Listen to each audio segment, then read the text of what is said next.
So for my presentation and my speech, I'm doing ADHD and how it presents itself, especially in girls. Have you ever caught yourself constantly daydreaming and or having trouble sitting still while finishing tasks and you can't? Well, you might be suffering from ADHD. ADHD tends to present itself differently in girls when compared to boys, which makes it much harder to diagnose. I was diagnosed at age 10 with ADHD, but have felt that I've dealt with it for much longer.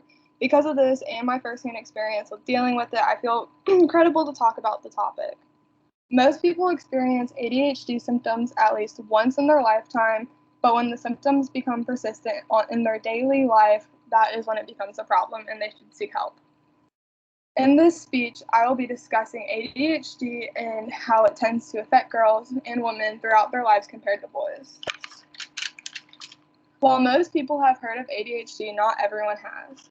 According to Healthline, last updated on December 16, 2016, ADHD is defined as a brain disorder characterized by patterns of inattention or impulse. It can present itself in a variety of different ways and has 3 different types. There are many different symptoms of ADHD that one can experience themselves. Common symptoms include inattentiveness, fidgeting, and forgetfulness. Some of the lesser known symptoms of ADHD, or some of the symptoms that can be blown off as something else, include having a lack of motivation, struggling to stay organized, and struggling to take part in calm, quiet activities without making a lot of noise.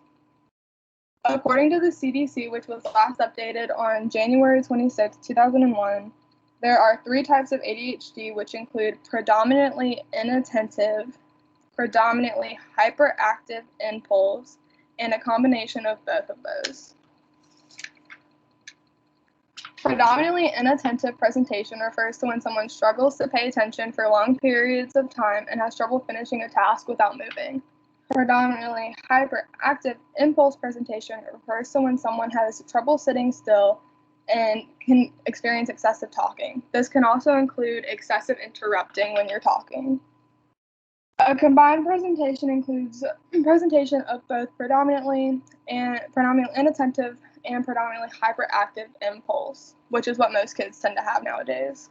Now that we've discussed the basics on ADHD, let's talk about how it tends to affect girls differently. While some girls experience the same obvious symptoms of boys, there are some other symptoms that can vary for girls. Because it can present itself differently in girls, their symptoms can just be blown off as being lazy, having a lack of motivation, or something else. Some of the common symptoms in girls include excessive talking, crying over small things, or crying over small meaningless things, and then having trouble keeping themselves focused. There are some other symptoms which can be mistaken as something else. These include constantly interrupting, which can be seen as rude, being disorganized, which can be seen as lazy or messy, and frequent daydreaming, which a lot of teachers can contribute to a child not being as smart as their peers. According to Keith Lowe with Very Well Mind, that was last updated on November 18, 2020, some of the lesser known symptoms of ADHD that girls tend to experience can include sensitivity to fabrics, making careless mistakes in their work, and having very bad time management skills. Not getting a diagnosis early on when a child, especially a girl, is struggling with ADHD can lead to problems later on in their lives.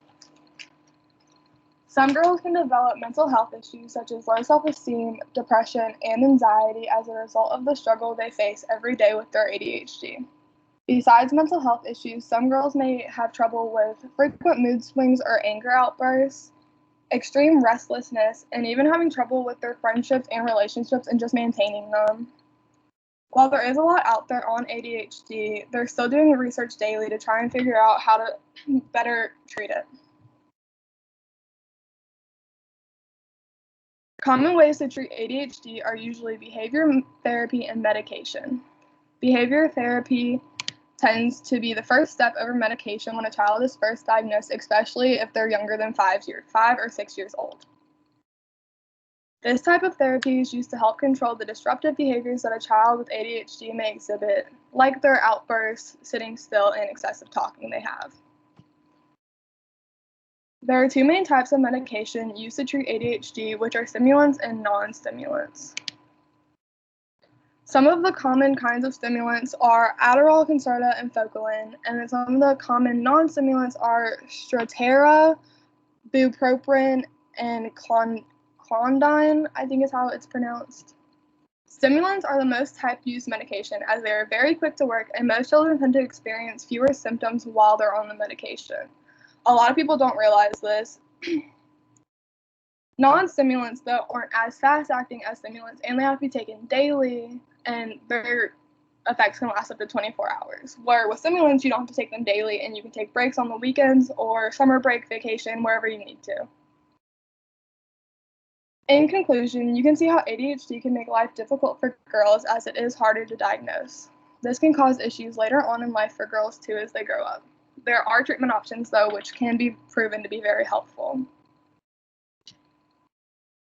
As I end this speech, I hope everything that I've talked about, you took away that even though a lot of people do struggle, it doesn't make it impossible to go through life. You just have to figure out how to work around it.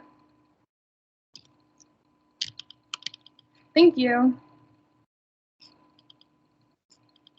All right, thank you, Keely.